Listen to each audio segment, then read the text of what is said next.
അസ്സലാമു അലൈക്കും വറഹ്മത്തുള്ളാഹി വബറകാതുഹു. നൗഷാദ് ബാക്കവിയാണ്. സ്നേഹസാഗരം തുടങ്ങിയതിന് ശേഷം ഇത്രയേറെ സന്തോഷമുള്ള മറ്റൊരു ദിവസം ഉണ്ടായിട്ടില്ല.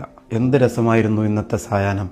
പ്രിയപ്പെട്ട ഭാരതി അമ്മ, എല്ലാവർക്കും ഇഷ്ടമാണ്. സ്നേഹസാരം കാണാൻ വരുന്ന മുഴുവൻ ആളുകൾക്ക് അമ്മ ഇഷ്ടമാണ്.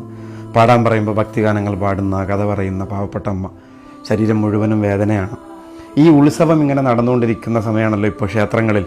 ഈ അമ്മയാണെങ്കിൽ ക്ഷേത്രങ്ങളെ അടിച്ചു വാരാൻ വൃത്തിയാക്കാനൊക്കെ പോകുന്ന ഒരുപാട് ഉത്സവപ്പറമ്പുകൾ നടന്നിട്ടുള്ള അമ്മയാണ്. അമ്മ എന്നോട് പറഞ്ഞു, ഉസ്താദേ, എനിക്കൊരാഗ്രഹമുണ്ട്. എൻ്റെ കുടുംബക്ഷേത്രത്തിലെ ഉത്സവം നടക്കുന്നു എന്ന് ആരോ പറഞ്ഞു. അതുകൊണ്ട് എനിക്ക് അവിടം വരെ ഒന്ന് പോകണം. ഒട്ടും താമസിപ്പിച്ചില്ല. ഞാൻ അവിടുത്തെ കമ്മിറ്റി സംഘാടകരെ വിളിച്ചു. വിശ്വനാഥൻ സാർ അവിടെയുണ്ട്, അനിൽകുമാറുണ്ട്. അവരൊക്കെ കോണ്ടാക്ട് ചെയ്തു, കൊണ്ടുവരാൻ പറഞ്ഞു. ഞാനങ്ങനെ അമ്മയെ സ്നേഹസാഗരത്തിൻ്റെ സ്റ്റാഫുകളോടൊപ്പം അവിടെ കൊണ്ടുപോയി. എന്തോ ഒരു രംഗമായിരുന്നു അത്.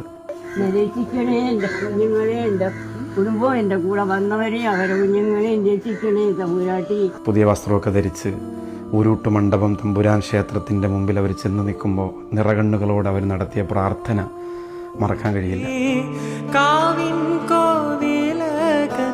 ജാതി മതങ്ങൾക്ക് മതത്തിൻ്റെ മതിൽക്കെട്ടുകൾക്കപ്പുറത്തേക്ക് സ്നേഹം മനസ്സിനെ വല്ലാണ്ട് സ്വാധീനിച്ച നിമിഷമായിരുന്നു അത്.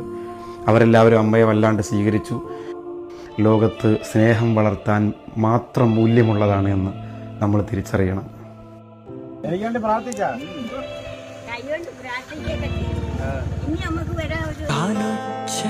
കേട്ട